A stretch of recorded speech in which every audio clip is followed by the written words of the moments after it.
আসসালামু আলাইকুম। এখন দেখবেন সংবাদ শিরোনাম। হাদির পরিবারের দায়িত্ব নেবে সরকার, জানালেন উপদেষ্টারা। উদীচীর কার্যালয় পরিদর্শনে এনসিপি নেতারা। বাংলাদেশের পরিস্থিতি নিয়ে জাতিসংঘের উদ্বেগ। শাহবাগে আগ্রাসন বিরোধী সমাবেশে জনতার ঢল। হাদির হত্যাকারীদের আইনের আওতায় আনার দাবি, আধিপত্যবাদ রুখে দেওয়ার প্রত্যয়। ট্রাভেল পাস নিলেন তারেক রহমান, স্বাগত জানাতে প্রস্তুত বিএনপি। নির্বাচনকে বাধাগ্রস্ত করতে ষড়যন্ত্রের অভিযোগ মির্জা ফখরুলের। আজ দেশে আসছে সুদানে সন্ত্রাসী হামলায় নিহত 6 সেনা সদস্যের মরদেহ। রাষ্ট্রীয় মর্যাদায় হবে জানাজা ও দাফন। এতক্ষণ দেখছিলেন সংবাদ শিরোনাম, এখন দেখবেন বিস্তারিত। শরীফ ওসমান হাদির পরিবারের সঙ্গে সাক্ষাৎ করেছেন সরকারের 3 উপদেষ্টা নূরজাহান বেগম, ফরিদা আক্তার ও শারমিন এস মুর্শিদ। শুক্রবার বিকেলে তারা হাদির বাড়িতে যান। এ সময় তার পরিবারকে সমবেদনা জানান উপদেষ্টারা। সেখানে তারা জানান, হাদির পরিবারের দায়িত্ব নেবে সরকার। হাদিকে সুস্থ করতে সব ধরনের ব্যবস্থা নিয়েছিল সরকার। এ সময় তারা হাদির রুহের মাগফিরাত কামনায় সবার দোয়া চান। বলেন, হামলায় জড়িতদের দ্রুত বিচারের আওতায় আনা হবে। যখনই গুলিটা লাগলো সাথে সাথেই ঢাকা মেডিকেলে গিয়ে আমাদের সকল ডাক্তার, সকল নার্স একেবারে জান প্রাণ দিয়ে তার জন্য পাশে থেকেছে। এই ছোট্ট বাচ্চাটা যে তার বাবার কোনো স্নেহ পাবে না, তার মা বয়সে অনেক কম, তো সেদিক থেকে আমরা এটা ঘোষণাই দিয়েছি যে তার স্ত্রী এবং সন্তানের দায়িত্ব সরকার নেবে। এই কষ্টটা যেন আমাদেরকে সেই ঐক্যের জায়গায় নিয়ে যায়। আমাদের ক্ষুদ্র ভিন্নতা যেন আমাদেরকে সংকীর্ণ এবং স্বার্থপর না করে। ইনকিলাব মঞ্চের মুখপাত্র ওসমান হাদির মৃত্যুতে বাংলাদেশে উদ্ভূত সহিংস পরিস্থিতি নিয়ে উদ্বেগ জানিয়েছেন জাতিসংঘের মানবাধিকার বিষয়ক হাই কমিশনার ফলকার তুর্ক। তাগিদ দিয়েছেন হাদির উপর হামলার ঘটনা দ্রুত, নিরপেক্ষ, পূর্ণাঙ্গ ও স্বচ্ছ তদন্তের। সেই সাথে দায়ীদের বিরুদ্ধে যথাযথ আইনি প্রক্রিয়া ও জবাবদিহিতা নিশ্চিতেরও আহ্বান জানিয়েছেন তিনি। হাদির ওপর হামলার ঘটনা দ্রুত, নিরপেক্ষ, পূর্ণাঙ্গ ও স্বচ্ছ তদন্ত পরিচালনা করতে হবে এবং দায়ীদের বিরুদ্ধে যথাযথ আইনি প্রক্রিয়া ও জবাবদিহি নিশ্চিত করতে হবে। এমন একটি পরিবেশ নিশ্চিত করা দরকার যেখানে সবাই নিরাপদ ও শান্তিপূর্ণভাবে জীবনযাপন করতে পারবেন, একই সাথে স্বাধীনভাবে ভিন্ন মত প্রকাশ করতে পারবেন।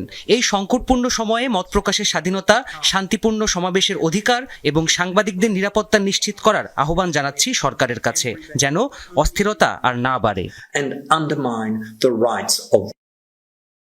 শাহবাগে হাজারো তরুণের শপথ, দৃপ্ত কণ্ঠে উচ্চারণ, শরীফ ওসমান হাদির আদর্শকে ধারণ করার।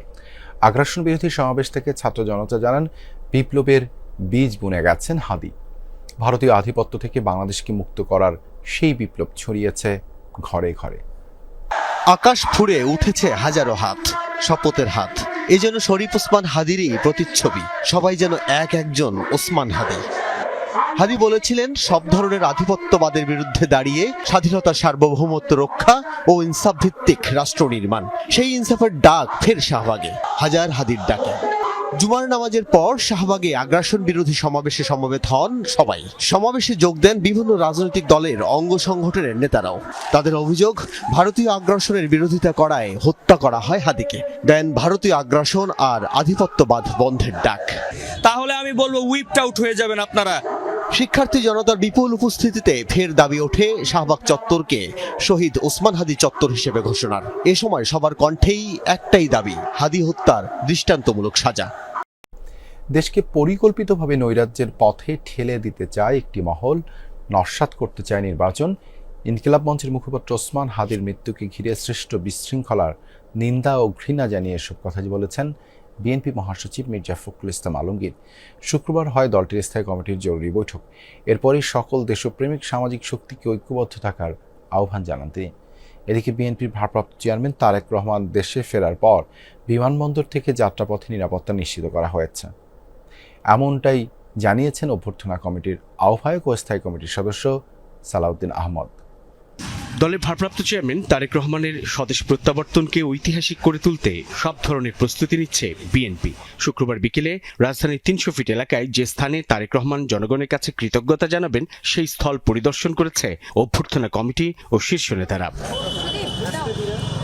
অভ্যর্থনা কমিটির আহ্বায়ক জানান, দেশে ফেরার পর বিমানবন্দর থেকে এভারকেয়ার হাসপাতালের যাত্রাপথে তারেক রহমানের নিরাপত্তা নিশ্চিত করা হচ্ছে। তার আগমনকে কেন্দ্র করে যাতে নিরাপত্তাজনিত এবং প্রোটোকলজনিত কোনো বাধাবিঘ্ন না হয়, সেই জন্য আমরা তার অবতরণের স্থান থেকে শুরু করে এভারকেয়ার যাওয়ার পথে যাতে জনসমাগমটা নিরাপদ হয়, নিশ্চিদ্র হয়, নিরাপত্তা আমরা নিশ্চিত করতে পারি এবং জনগণের সামনে তিনি যে দাঁড়িয়ে কৃতজ্ঞতা জ্ঞাপন করবেন, ধন্যবাদ জ্ঞাপন করবেন, সেই জায়গাটাকেও আমরা চিহ্নিত করেছি। এদিকে রাতে গুলশানে দলের চেয়ারপারসনের কার্যালয়ে ভারপ্রাপ্ত চেয়ারম্যান তারেক রহমানের সভাপতিত্বে বিএনপির জাতীয় স্থায়ী কমিটির জরুরি বৈঠক অনুষ্ঠিত হয়। ঘণ্টাখানেকের বৈঠক শেষে স্থায়ী কমিটির সিদ্ধান্ত জানান মহাসচিব মির্জা ফখরুল ইসলাম আলমগীর। কাপুরুষোচিত এই হত্যাকাণ্ডের আমরা তীব্র ঘৃণা ও নিন্দা জানাচ্ছি। অবিলম্বে হত্যাকারীদের গ্রেফতার ও বিচারের জন্য আমরা আবারও দাবি জানাচ্ছি।